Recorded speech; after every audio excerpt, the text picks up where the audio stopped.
Hello dear students, कैसे हैं आप। आज हम क्लास 10th का सैंपल पेपर सीबीएसई का कराएंगे। आपको हमने पैटर्न बता दिया था कि 36 क्वेश्चन आएंगे, 36 क्वेश्चन। एक बार हम फिर आपको रिवाइज कर देते हैं। आज हम सैंपल पेपर कराएंगे। इसके 4-5 क्वेश्चन हमने करा भी दिया था। कितने, 2 या 3 4 क्वेश्चन तक मैंने करा दिया था। पार्ट 1 चल रहा था, तो पार्ट 1 के हमने 4 क्वेश्चन करा दिए थे। अब हम आगे बढ़ाते हैं। क्वेश्चन नंबर 5 से स्टार्ट करते हैं। क्वेश्चन नंबर 5 देखो, दिख रहा है ना, आ रहा हूँ ना। हाँ, तो क्वेश्चन नंबर 4 तक करा दिया था। क्वेश्चन नंबर 5 हमें करना था। एक एक नंबर के आपको पैटर्न हमने बता दिया था कि 36 क्वेश्चन आएंगे, 36 क्वेश्चन टोटल आएंगे बोर्ड में। 80 नंबर का पेपर होगा, 3 घंटे टाइम दिए जाएंगे, 3 आवर्स। ये सारी चीजें मैंने आपको क्लियर कर दिया था। 36 क्वेश्चन 2 पार्ट में डिवाइड होगा, part A part B. Part A में और पार्ट बी में, ये 2 पार्ट में डिवाइड होगा। पार्ट ए जो होगा ये 1 मार्क्स का होगा, पार्ट बी जो होगा ये 2, 3 और 5 मार्क्स का होगा। पार्ट ए में जो क्वेश्चन आएंगे 1 to 16 होंगे 1 मार्क्स के, और उसके बाद 17 to 20 होंगे।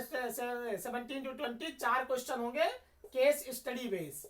ये क्या होंगे? Case study. हर एक में 4 क्वेश्चन ऑप्शन दिए जाएंगे।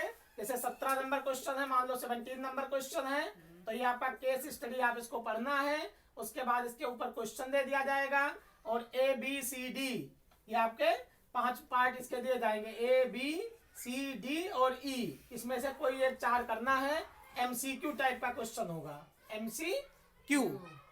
तो ऐसे 4 क्वेश्चन आपके केस स्टडी के हो जाएंगे 16 मार्क्स के, और 1 से 16 ये 1 मार्क्स का हो जाएगा।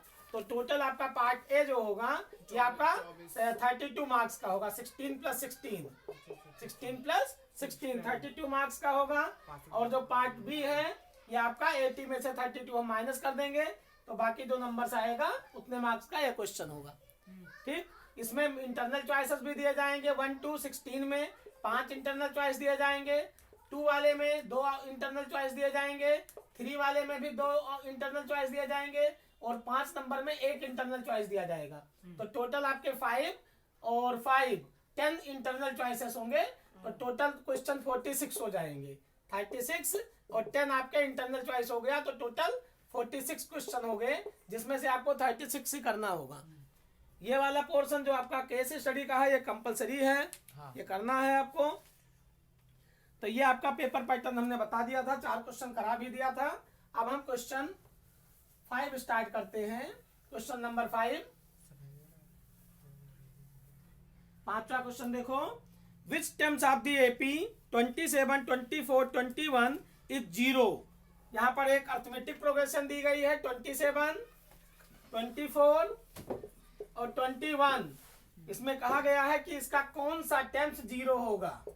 विच terms of this AP will be 0। इस एपी का कौन सा टर्म्स 0 होगा। तो यहाँ पर अर्थमेटिक प्रोग्रेशन है। ए की वैल्यू, ए आपका फर्स्ट टर्म्स होता है, ए की वैल्यू 27 हो जाएगा, और डी की वैल्यू हम निकालेंगे कॉमन डिफरेंस। डी क्या होता है? Common difference. तो डी बराबर होता है A2 - A1। ये सेकंड टर्म, आपका फर्स्ट टर्म्स है, ये सेकंड टर्म्स है, ये थर्ड टर्म्स है। A1 A2 A3। तो आपका फर्स्ट टर्म, सेकंड टर्म्स और थर्ड टर्म्स, 3 टर्म्स हो गए। तो कॉमन डिफरेंस निकालेंगे A2 - A1। तो A2 - A1, 24 में से 27 माइनस करेंगे, -3 आएगा। क्वेश्चन कहा गया है इसका कौन सा टर्म्स 0 होगा। तो हम ये मान के चलेंगे कि सपोज करो इस एपी का nth टर्म्स 0 है। Let this AP, let nth terms of this AP is 0। This AP is 0। ये हम मान के चलेंगे कि मान लेते हैं इस एपी का nth टर्म्स क्या है? 0 है। तो an की वैल्यू 0 हो गया। हमें नंबर ऑफ टर्म्स, कौन सा टर्म्स, n की वैल्यू फाइंड आउट करना है। a की वैल्यू हमें 27 दे रखा है। d = A2 - A1 निकाल दिया तो -3 आ गया। अब हम nth टर्म्स का फार्मूला अप्लाई करेंगे। तो an = A + n - 1 × d। ये होता है nth टर्म्स का फार्मूला। an की जगह हम 0 रखेंगे, a के प्लेस पर फर्स्ट टर्म्स 27 रखेंगे, प्लस में n हमें फाइंड आउट करना है, n-1 इंटू में d के प्लेस पर -3 रखेंगे, d के प्लेस पर -3।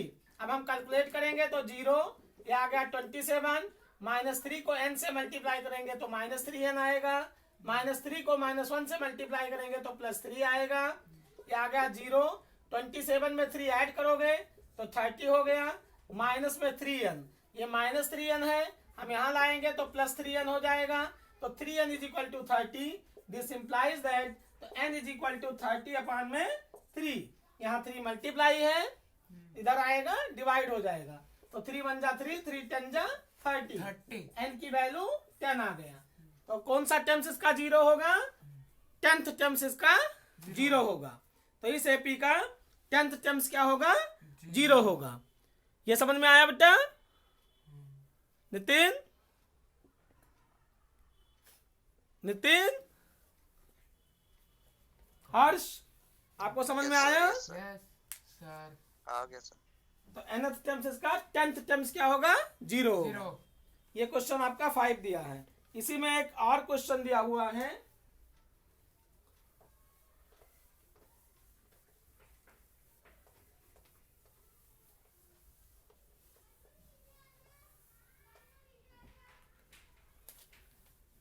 इन an arithmetic progression d is equal to -4, d की वैल्यू -4 दिया है, ठीक, और n is equal to 7, n की वैल्यू 7, नंबर ऑफ टर्म 7 दिया है, कॉमन डिफरेंस -4 है, और an nth टर्म्स की वैल्यू 4 दे रखा है, nth टर्म्स की वैल्यू 4 है।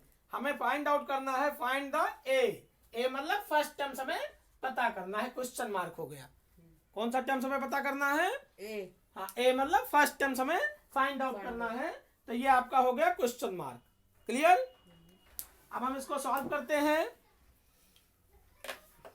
यहां पर an का फार्मूला लगाएंगे, an का फार्मूला, तो an इज इक्वल टू, अर्स देखते भी रहो बेटा, an is equal to a plus में n-1 into D, a plus में n-1 into D, n terms का हम फार्मूला अप्लाई करेंगे। तो यहां पर an is equal to a plus n-1 into D, n terms का हम फार्मूला अप्लाई करेंगे। तो यहाँ पर an के प्लेस पर हम -4, an के प्लेस पर 4 पुट करेंगे, an की जगह 4 हो जाएगा। a हमें फाइंड आउट करना है, a ही रहेगा, प्लस में n की जगह हम क्या रखेंगे? 7 -1 इंटू में d की जगह -4। अब कैलकुलेशन करो तो 4 is equal to a plus में 7 में 7 माइनस करो 6 इंटू में -4, तो 4 इज इक्वल टू a, 6 को -4 से मल्टीप्लाई करो -24, -24 इस साइड में लाओगे तो 4 प्लस 24 हो जाएगा, ये प्लस हो जाएगा, इज इक्वल टू a, तो यहाँ 4 में 24 ऐड करो 28 इज इक्वल टू a, तो फर्स्ट टर्म्स कितना आ गया? 28। समझ में आया? यस सर, ये क्लियर समझ में आ गया बेटा? Yes sir, yes sir. अगला क्वेश्चन हम करते हैं, for what values of k the equation 9x²। Next question हम करेंगे, question number 6, for what values of k the quadratic equation 9x² plus 6kx plus 4 has equal root. देखो क्वेश्चन नंबर 6, एक quadratic equation दे दिया गया है 9x² प्लस में 6kx और प्लस में 4 हैज इक्वल रूट। तो इक्वल रूट आपको पता है डिस्क्रिमिनेंट, कोई भी क्वाड्रेटिक इक्वेशन हो ax² plus bx plus c is equal to 0, ये क्वाड्रेटिक इक्वेशन का स्टैंडर्ड फॉर्म है, in which a does not equal to 0। तो ax² plus bx plus c is equal to 0, in which a does not equal to 0, it is the standard form of quadratic equation, it is the standard form of quadratic equation. तो यहाँ पर जब हम इसको quadratic फार्मूले से solve करेंगे, श्रीधराचार्य का फार्मूला, तो डिस्क्रिमिनेंट निकाला था हमने, तो d बराबर था b² माइनस 4ac, डिस्क्रिमिनेंट क्या था, बी स्क्वायर माइनस 4ac। या जब हम इसके रूट निकालते हैं तो x बराबर minus B plus minus root के अंदर B square minus 4ac upon में 2a। B square minus 4ac को हम डिस्क्रिमिनेंट बोलते हैं। क्या बोलते हैं, डिस्क्रिमिनेंट। इसको हम बोलते हैं डिस्क्रिमिनेंट। हिंदी में आपको बताया था विविक्तकर कहते हैं डिस्क्रिमिनेंट। हिंदी में क्या कहते हैं, विविक्तकर। विविक्तकर हिंदी में, हाँ विविक्तकर या डिस्क्रिमिनेंट इंग्लिश में कहते हैं। तो यहाँ पर 3 केसेस हैं कि जब हम किसी चीज को कंपेयर करते हैं तो जीरो से न्यूट्रल से कंपेयर करेंगे किसी भी नंबर्स को। तो केस फर्स्ट है कि बी स्क्वायर माइनस 4ac, मतलब डिस्क्रिमिनेंट, इसको हम डी लेटर से शो कर सकते हैं। तो डी की वैल्यू जीरो से बड़ी हो, इसका मतलब बी स्क्वायर माइनस 4ac की वैल्यू जीरो से बड़ी हो। तो जब क्वाड्रेटिक इक्वेशन है तो इसके 2 रूट्स होंगे। एक रूट मान लेते हैं अल्फा है, दूसरा बीटा है। तो ये दोनों रूट्स इसके डिस्टिंक्ट होंगे। डिस्टिंक्ट मतलब अलग अलग होंगे, डिफरेंट होंगे, और क्या होंगे, रियल होंगे। रियल और डिस्टिंक्ट होंगे। इसके जो रूट्स आएंगे अल्फा और बीटा, दोनों जो वैल्यूज आएगी या जीरोज जो होंगे, इसके जीरोज को हो चाहे रूट्स को हो, ठीक। तो जीरोज, वैल्यूज या रूट्स ये डिस्टिंक्ट होंगे। डिस्टिंक्ट मतलब डिफरेंट होंगे, डिफरेंट होंगे और रियल होंगे, रियल एंड डिफरेंट होंगे। सेकंड केस में, केस सेकंड जो है आपका, अगर डी की वैल्यू जीरो आ जाए, इसका मतलब B square minus 4ac discriminant की वैल्यू जीरो हो जाए, तो रूट्स आपके रियल होंगे और इक्वल होंगे। रियल एंड इक्वल मतलब रिपीटेड रूट होंगे। कह सकते हो आप कि रिपीटेड होंगे। रूट आपके दोनों बराबर आ जाएंगे, अल्फा बराबर बीटा हो जाएगा। अल्फा और बीटा दोनों इक्वल हो जाएंगे इस केस में। समझ में आया बेटा? यहाँ पर तीसरा केस था, केस थर्ड में हम कह सकते हैं कि अगर डी की वैल्यू लेस देन जीरो आ जाए, इसका मतलब B square minus 4ac less than zero आ जाए, निगेटिव आ जाए, रूट के अंदर कोई भी नंबर निगेटिव आ जाए, तो वो रियल रूट नहीं होती है। वो क्या होती है, कॉम्प्लेक्स रूट होती है। इमेजिनरी रूट कह सकते हो, इमेजिनरी रूट होती है। हाँ, इमेजिनरी रूट होगी, मतलब there is no real root exist. क्या लिखोगे, there is no real root exist. तो इस केस में, इमेजिनरी रूट के केस में हम छोड़ देंगे और इसको हम क्लास 11th में इसको स्टडी करेंगे कॉम्प्लेक्स नंबर चैप्टर में। चैप्टर 5 हम पढ़ेंगे कॉम्प्लेक्स नंबर 11th क्लास में मैथमेटिक्स में।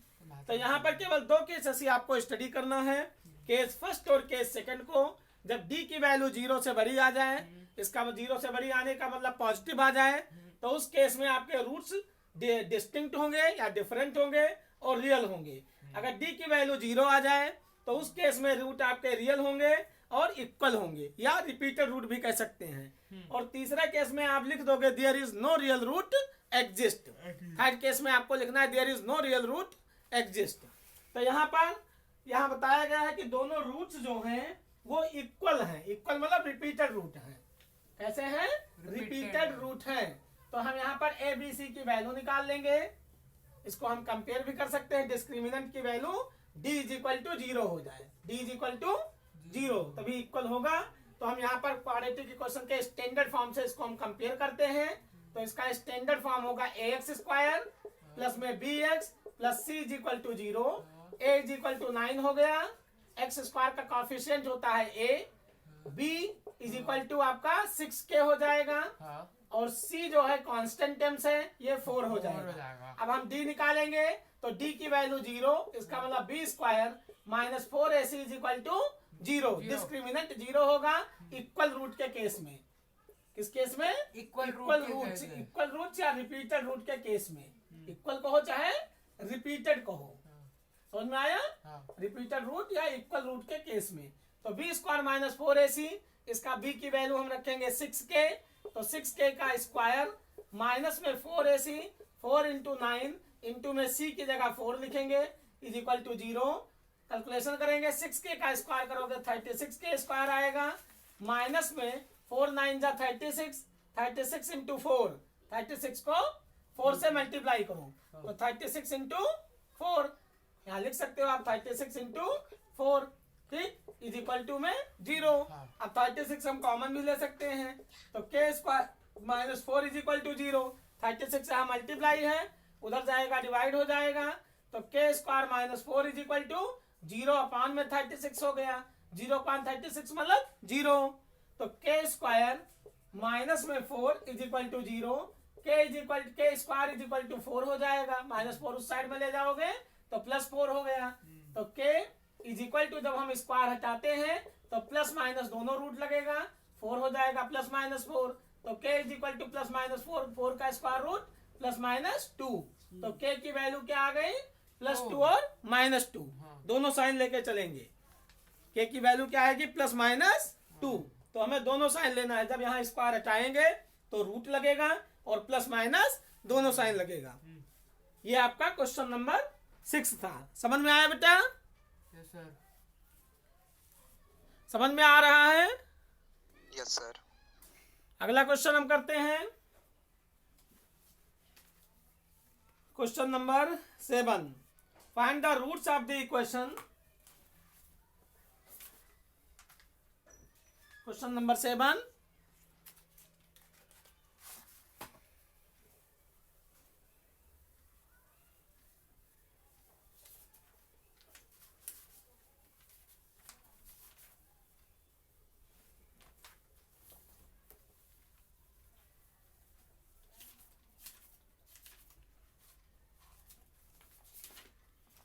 नंबर में देखो, find the root of the equation X square plus में 7x प्लस में 10। Find the root of the equation, एक इक्वेशन दे दिया गया quadratic equation X square plus में 7x प्लस में 10 इज इक्वल टू 0। यहाँ पर हमें इसका रूट फाइंड आउट करना है। रूट मतलब क्वाड्रेटिक इक्वेशन है तो हम इसको सॉल्व करेंगे, क्वाड्रेटिक इक्वेशन को सॉल्व करेंगे मिडिल टर्म्स स्प्लिटिंग फॉर्म से, मिडिल टर्म्स स्प्लिटिंग फॉर्म। तो यहाँ पर हमें दो नंबर ऐसे लो कि मल्टीप्लाई करें 10 आए, ऐड करें तो 7 आए, तो 5 × 2, 5 को 2 से मल्टीप्लाई करो 10 आएगा, 5 में 2 ऐड करो 7 आएगा। तो यहाँ पर 7x ब्रेक हो जाएगा, एक्स स्क्वायर प्लस में 2x प्लस में 5x प्लस में 10 इज इक्वल टू 0। अब यहाँ पर हम x कॉमन ले लेंगे तो x प्लस 2 आ गया, यहाँ पर 5 कॉमन ले लेंगे तो x प्लस 2 आ गया, बराबर 0। अब पूरे में हम x प्लस 2 कॉमन लेंगे, x प्लस 2 कॉमन लेंगे तो यहाँ x plus 5 is equal to 0। अब दो नंबर्स का प्रोडक्ट अगर 0 हो तो उनमें से हम दोनों को 0 के बराबर रखेंगे, लिखेंगे if x plus 2 is equal to 0 तो x इज इक्वल टू -2 हो जाएगा। दूसरे में और x plus 5 is equal to 0 तो x इज इक्वल टू -5 हो जाएगा। दो नंबर का प्रोडक्ट जब 0 हो तो उनमें से कम एक 0 होगी, तो दोनों को हम 0 के बराबर पुट करेंगे और x की वैल्यूज निकाल लेंगे। यही हमें रूट्स फाइंड आउट करना था। तो x की वैल्यू दो रूट मिल गई, एक अल्फा है और दूसरा बीटा है। समझ में आया? क्वेश्चन नंबर इसी का और पार्ट दिया है, for what values of a quadratic equations 30ax square. दूसरा क्वेश्चन है 30ax स्क्वायर माइनस में 6x प्लस में 1, ठीक है, जो नो रियल रूट, कोई भी रियल रूट ना हो। तो यहाँ पर फॉर व्हाट वैल्यूज ऑफ ए की कौन सी वैल्यू होगी जिसके लिए कोई भी रियल रूट ना हो। तो हमें पता है, इसको कंपेयर करेंगे standard form of quadratic equation, ax square plus bx plus c is equal to 0।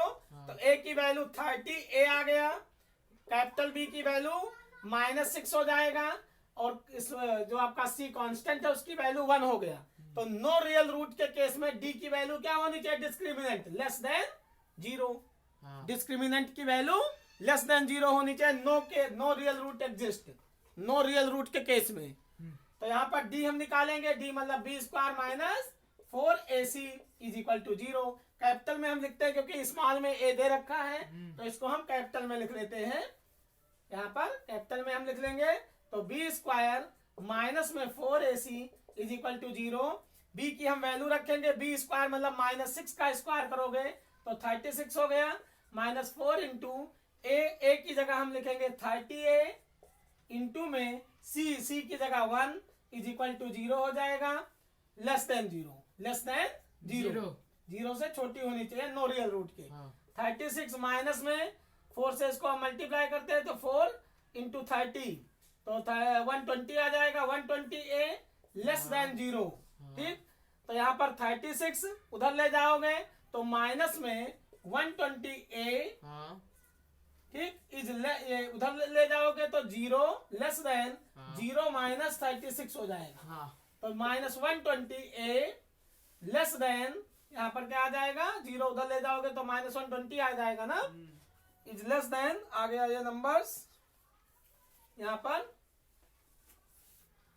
Less than 0 में से 36 माइनस करो, minus 36, B square minus 4AC, तो बी की वैल्यू रखो 6 का स्क्वायर माइनस 6 का स्क्वायर कितना आ गया, क्या 36, 30 बी स्क्वायर ना माइनस 4AC, हाँ। तो 4 इंटू ए की जगह 30A लिखोगे, अच्छा। ए की जगह 30 है 30A और सी की जगह 0 सी की जगह 1, तो B square minus 4AC less than 0। अब सॉल्व करो तो माइनस, जब हम माइनस से मल्टीप्लाई करेंगे तो 120A is greater than 36, 120A is greater than 36, तो A is greater than 36 upon में 120। जब माइनस से हम मल्टीप्लाई करते हैं तो इक्वालिटी चेंज हो जाती है, माइनस से जब मल्टीप्लाई करेंगे तो इक्वालिटी चेंज हो जाती है। चेंज हो जाएगी। आपको पता है कि 3 जो नंबर है वो 2 से बड़ी है, 3 क्या है 2 से बड़ी है। बड़ी है, 3 इज ग्रेटर देन 2, लेकिन जब हम माइनस से मल्टीप्लाई करेंगे दोनों तरफ तो -3 लेस हो जाएगी -2 से। हाँ समझ में आया? तो जब हम माइनस से मल्टीप्लाई करें तो इक्वालिटी क्या होती है, चेंज हो जाती है, ग्रेटर देन लेस देन में चेंज हो जाएगी और लेस देन ग्रेटर में चेंज हो जाएगी माइनस से मल्टीप्लाई करने पर। तो यहाँ माइनस, ये भी आपका माइनस था, माइनस से मल्टीप्लाई कर दिया तो 120A ग्रेटर देन 36 हो गया, तो A इज ग्रेटर देन 36। अब हम इसको कैंसिल करेंगे 6 से, 6 6 जा 36 और 6 2 जा 12 हो गया। ओ अब यहाँ पर 20 आ गया, फिर हम इसको कैंसिल करते हैं किससे, 2 से, तो 2 3 जा 6, 2 10 जा, तो A ये आ गया आपका A इज ग्रेटर देन 3/10, तो A की वैल्यू 3/10 मतलब 0.3 से बड़ी होनी चाहिए। A की वैल्यू क्या होनी चाहिए, 0.3 से बड़ी होनी चाहिए, तो A इज ग्रेटर देन 0.3, कहने का मतलब ये है। तो A की किस वैल्यू के लिए ये नो रियल रूट एग्जिस्ट होगा, तो A की वैल्यू 0.3, 3/10 आ गया, 3/10 मतलब 0.3 से ग्रेटर होनी चाहिए, उस केस में there is no real root exist, उस केस में there is no real root exist. समझ में आया बेटा? Yes sir. क्वेश्चन नंबर 8 हम करते हैं।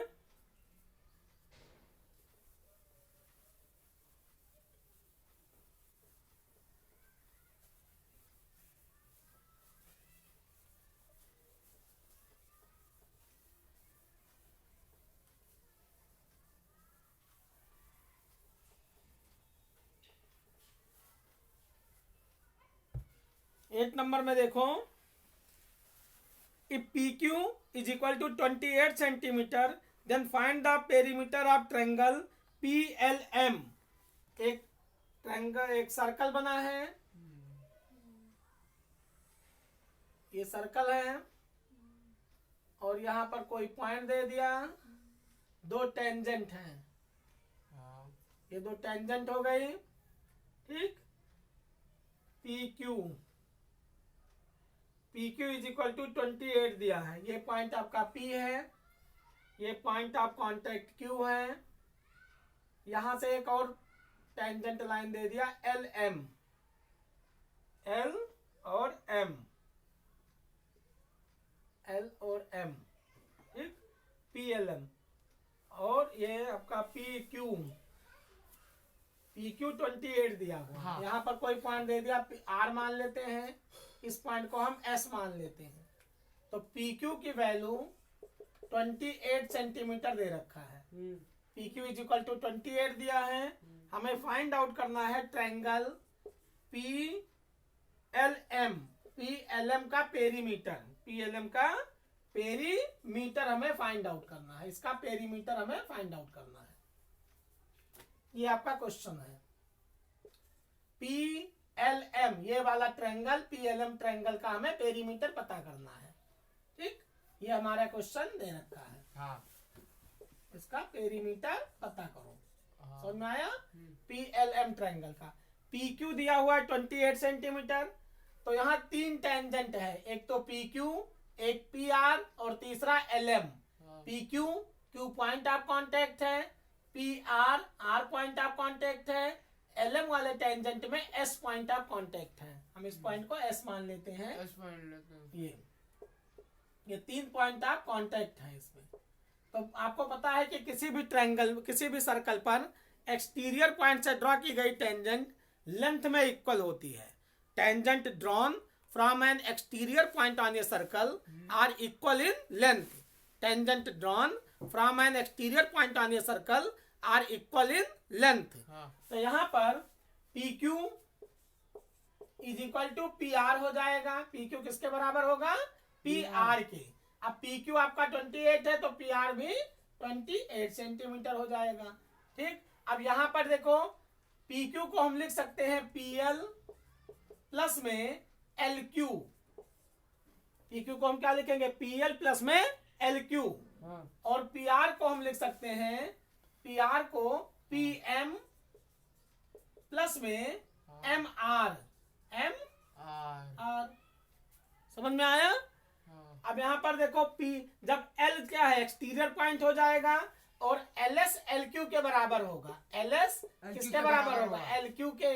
तो हम यहाँ पर LQ की जगह LS लिख सकते हैं। तो PL प्लस में ये हो जाएगा आपका LS हो गया, is equal to PQ PM को हम PM ही रहने देंगे और प्लस में MR को हम लिख सकते हैं MS। इसको क्या लिखेंगे? MS। अब हम PQ और PR को ऐड करते हैं। PQ और PR को ऐड करते हैं तो PQ और PR दोनों कितना है? 28 होगा। PQ भी 28 होगा, PR भी 28 होगा। तो यहाँ पर हम PQ को लिखेंगे PL प्लस में LS और PR को हम लिखेंगे PM प्लस में MS। अब यहाँ पर LS को LS में MS ऐड करो तो PL प्लस में अब यहाँ PL प्लस में LS, PL और LS से कितना हो गया? PQ और PR दोनों बराबर है तो ये 28 प्लस में 28 आ जाएगा, 56 हो जाएगा। और ये आपका आ गया PL प्लस में LS में MS ऐड करो तो LM हो जाएगा।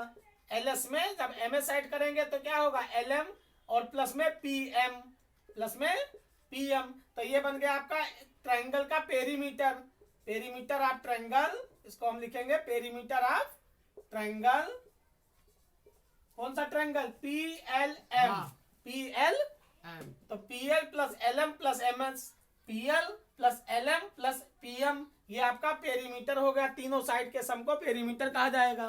तो पेरीमीटर ऑफ ट्रायंगल PLM हो गया ये। और ये वैल्यू कितना हुआ? 28 प्लस 28 56 मीटर हो गया, सेंटीमीटर हो गया। तो इसका पेरीमीटर कितना हो जाएगा ट्रायंगल का? 56 सेंटीमीटर। 56 सेंटीमीटर हो जाएगा। समझ में आया? ये समझ में आया बेटा? Yes sir. तो यहाँ पर ये क्वेश्चन बोर्ड में दे रखा है। अगला हम क्वेश्चन करते हैं, question number 9। If two tangent are inclined at 60 degree are drawn to a circle of radius 3 centimeter, then find length of each tangent. Question number 9.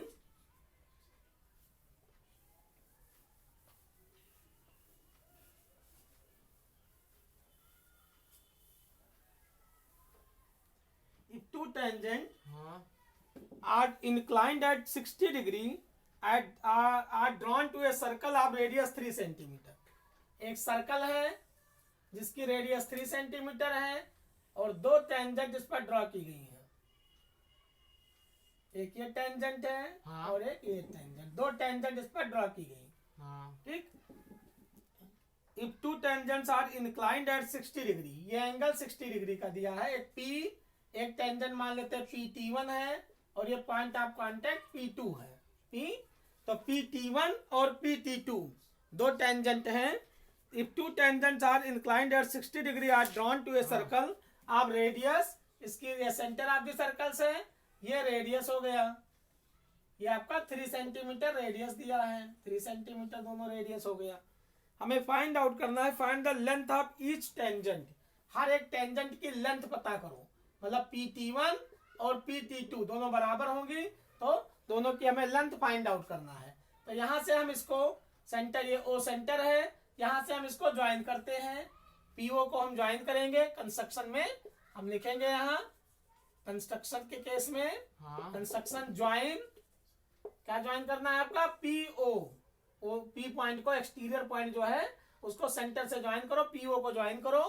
अब आप ये एंगल टोटल 60 डिग्री था तो ये आपका 30 डिग्री हो गया। हाँ। रेडियस 3 दिया है और ये रेडियस टेंजेंट हमेशा परपेंडिकुलर होती है। हाँ। टेंजेंट पर रेडियस हमेशा परपेंडिकुलर होगी, तो ये आपका PT1 टेंजेंट है, ये रेडियस है, तो रेडियस हमेशा टेंजेंट पर 90 डिग्री एंगल बनाएगी और ये एंगल 30 डिग्री है, तो 90 डिग्री के सामने की साइड हाइपोटेन्यूज हो गया, एंगल के सामने की साइड परपेंडिकुलर हो गया। और अब यहाँ पर ये हाइपोटेन्यूज हो गया, ये आपका परपेंडिकुलर हो गया। इस वाले एंगल के केस में टोटल 60 था तो ये 30 हो जाएगा एंगल।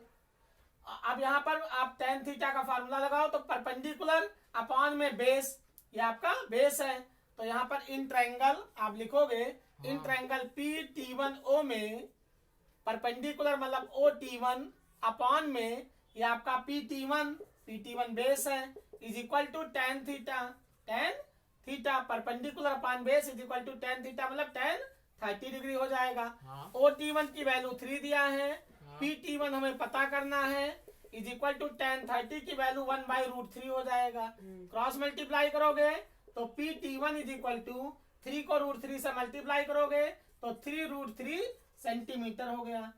समझ में आया? हाँ। तो PT1 और PT2 दोनों बराबर होंगी, तो यहाँ PT1 3√3 सेंटीमीटर आया, ऐसे PT2 भी 3√3 सेंटीमीटर आ जाएगा, तो दोनों टेंजेंट लेंथ में इक्वल होंगी। हाँ। समझ में आया?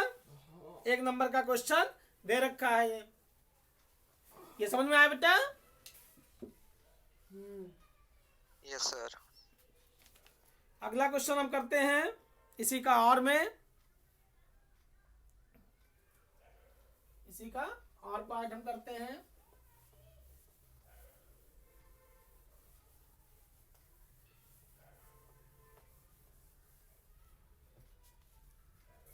PQ is a tangent to a circle with center O at point P.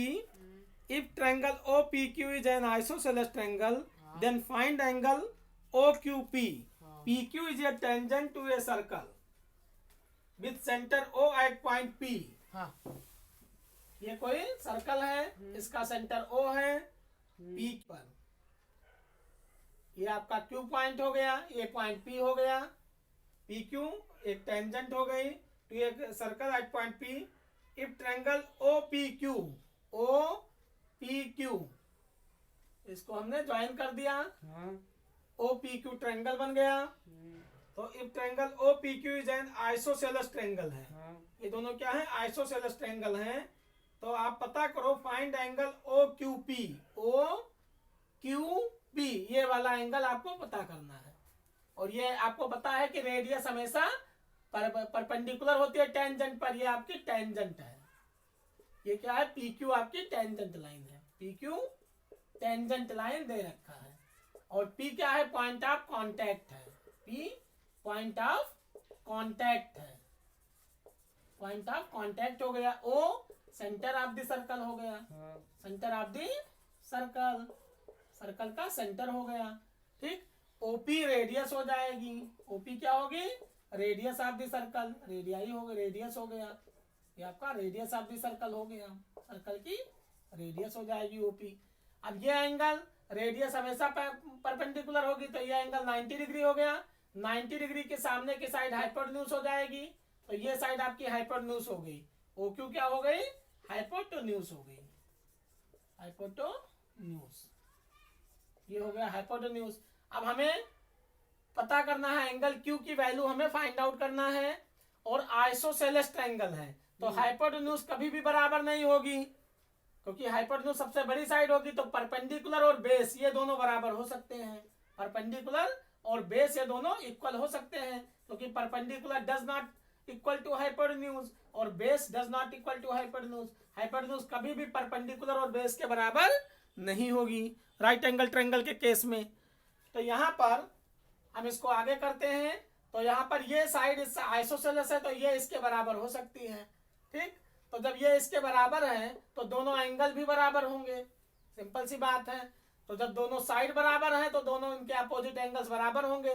तो ये 90 डिग्री है तो ये एंगल कितने डिग्री का होगा, ये भी आपका 45 होगा, क्योंकि ट्रायंगल बनाएगा, ये भी आपका 45 होगा। तो दोनों एंगल 45 हो गए क्योंकि दोनों साइड बराबर हैं, ठीक। तो यहाँ पर हम लिख सकते हैं कि इन ट्रायंगल OPQ में एंगल P प्लस में एंगल POQ प्लस में angle PQO is equal to 180 degree. Angle sum property ASP से एंगल सम प्रॉपर्टी। अब जब दोनों साइड बराबर है PQ, ये दे रखा है कि PQ किसके बराबर है, PO के। PQ बराबर है PO के, क्योंकि आइसोसेलेस ट्रायंगल है। आइसोसेलेस किसको कहते हैं, जिसकी दो साइड बराबर हो। तो हाइपोटेन्यूज तो कभी भी बराबर नहीं होगी, यही आपकी जो परपेंडिकुलर है और बेस, ये दोनों बराबर हो सकती हैं। तो जब साइड बराबर होंगी तो उनके अपोजिट एंगल भी बराबर होंगे। ये आपने थ्योरम पढ़ा है कि किसी भी ट्रायंगल में अगर साइड इक्वल है तो उनके अपोजिट एंगल्स इक्वल होते हैं। तो यहाँ एंगल P 90 डिग्री हो गया, प्लस में एंगल POQ प्लस में angle PQO is equal to 180 degree हो गया। अब एंगल POQ प्लस में angle PQO is equal to 180, और ये प्लस 90 है, इधर लाओगे माइनस 90 हो जाएगा। तो एंगल POQ प्लस में एंगल PQO, ये भी आपका PQO इज इक्वल टू 180 में से तो 90 हो गया। अब दोनों साइड बराबर है तो दोनों एंगल बराबर होंगे। तो यहाँ पर PQO twice angle PQO is equal to 90 हो जाएगा। तो angle PQO is equal to 90 upon 2, 2 1 जा 45। तो एंगल ये एंगल 45 दोनों हो जाएंगे। समझ में आया बेटा? Yes sir. क्योंकि दोनों साइड आइसोसेलेस ट्रायंगल है तो दोनों साइड इक्वल होगी, तो उनके दोनों साइड जब बराबर हैं तो उनके अपोजिट एंगल भी इक्वल होंगे। क्वेश्चन नंबर हम 10 करते हैं। 10वां question,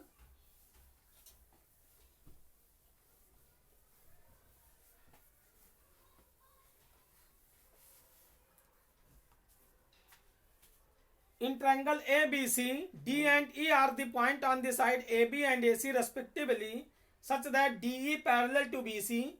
If AE is equal to 2 cm, AD is equal to 3 cm and BD is equal to 4.5 cm, then find CE. एक ट्रायंगल है ABC, ABC एक ट्रायंगल दे रखा है ABC. In triangle ABC, D and E are the point on the side AB and AC. AB पर point D है, AC पर point E है। AB और AC पर दो पॉइंट दे रखा है D और E, such that DE BC के पैरेलल से। जब हम इनको ज्वाइन करते हैं तो DE लाइन पैरेलल्स है BC के, ये गिवन है, ये दे रखा है गिवन में। अब यहाँ पर AE is equal to AE, ये 2 सेंटीमीटर दिया है, और AD is equal to 3 centimetre दे रखा है, AD 3 सेंटीमीटर है, और BD आपको दे रखा है 4.5, BD दिया है 4.5 सेंटीमीटर दिया है। हमें पता करना है CE की वैल्यू, इसको हम x मान लेते हैं।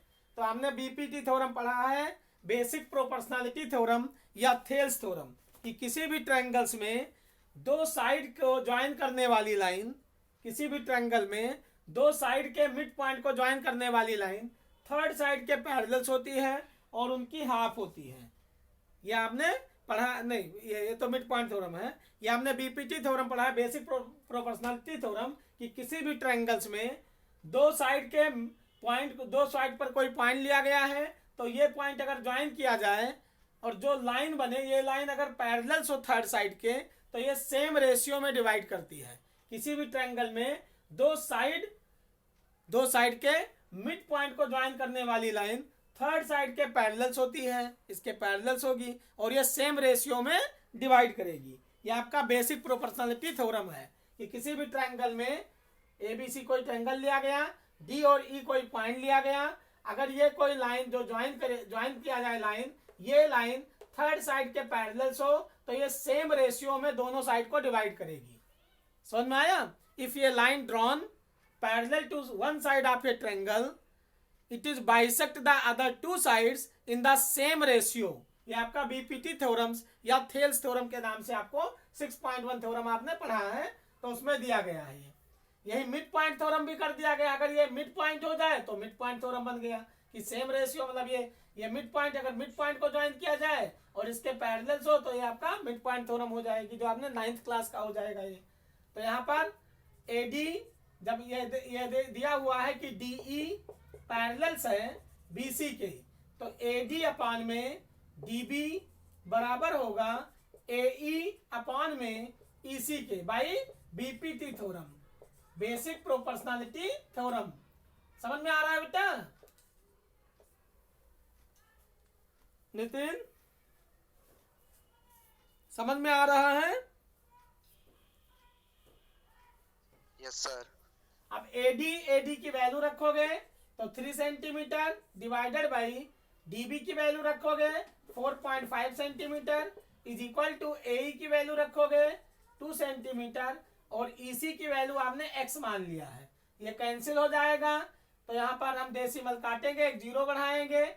अब इसको हम 3 से काट सकते हैं, 3 10 जा 30, यहाँ 3 से इसको काटेंगे तो ये 15 आ जाएगा। 5 से काटोगे 5 2 जा, 5 3 जा, तो 2/3 इज इक्वल टू 2/x हो गया। क्रॉस मल्टीप्लाई करोगे तो 2x बराबर 3 2 जा 6 हो जाएगा, x बराबर 6/2, 2 1 जा 2 3 जा, तो x की वैल्यू 3 आ जाएगी। समझ में आया? x की वैल्यू हमें निकालना था, तो AC की वैल्यू क्या आ गई? 3 सेंटीमीटर हो गई। 3 को 4.5 से डिवाइड करो तो यहाँ पर 2 और 2/3 दोनों सेम रेशियो आना चाहिए। तो ये आपका क्वेश्चन था। सी की वैल्यू हमें फाइंड आउट करना था, तो सी की वैल्यू 3 सेंटीमीटर आ गई डिवाइड करके by BPT, basic proportionality theorem या थेल्स थ्योरम से। क्वेश्चन नंबर 11 देखते हैं। In figure if B1 B2 B3 and A1 A2 A3 have been marked at equal distances in what ratio C divide AB।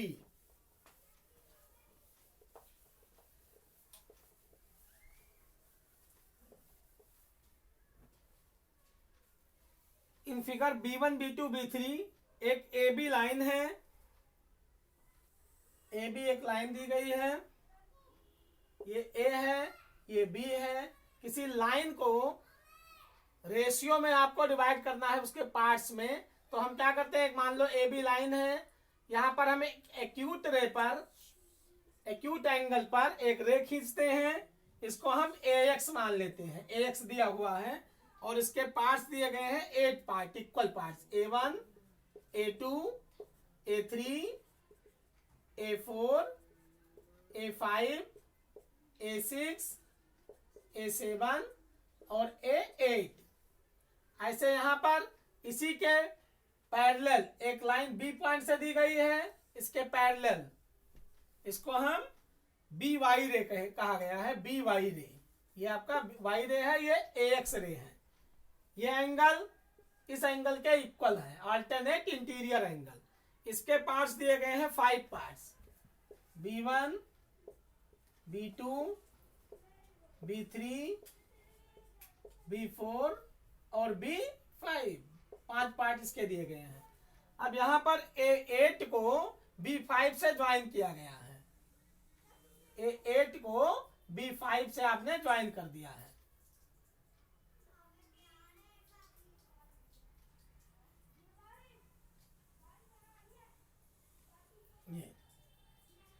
ठीक, तो हमें ratio पता करना है कि AB लाइन जो है उसका रेशियो क्या है।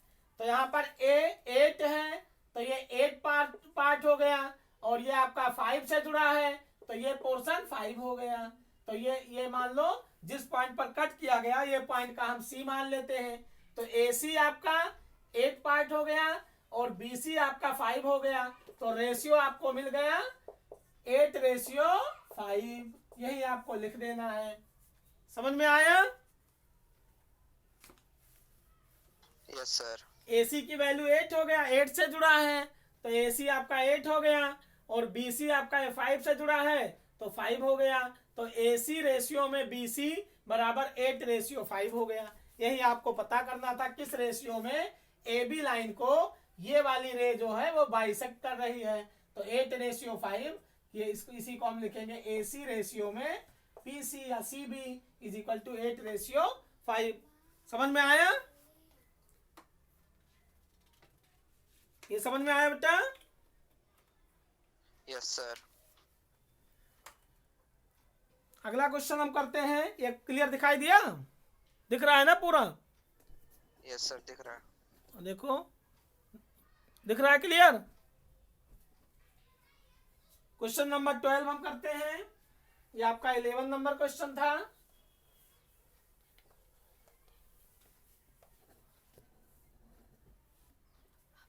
Sign A plus sine B, sine A plus cos B is equal to 1 है। Question number 12, sine A plus में cos B is equal to 1 दिया है और A is equal to 30 degree. A angle आपको दे रखा है 30 डिग्री हमें और and B is an acute angle, B एक एक्यूट एंगल है। Find the value of B. तो बी एंगल की हमें वैल्यू पता करना है। और बी कैसा एंगल है? Acute angle. ये कैसा एंगल है? एक्यूट एंगल दे रखा है। तो बी की वैल्यू पता करो। तो साइन है, हम यहाँ ए की वैल्यू रख देंगे, यह आ जाएगा साइन 30 डिग्री प्लस में cos B is equal to 1 हो गया। साइन 30 की वैल्यू 1/2 होती है, तो 1/2 प्लस में cos B is equal to 1 हो जाएगा। तो कॉस बी बराबर 1/2, यहाँ प्लस है, इधर ले जाएंगे माइनस हो जाएगा, 1 - 1/2। तो cos B is equal to 1 में से 1/2 माइनस करोगे, 1 में से हाफ माइनस करो तो हाफ हो गया। अब कॉस में हम देखेंगे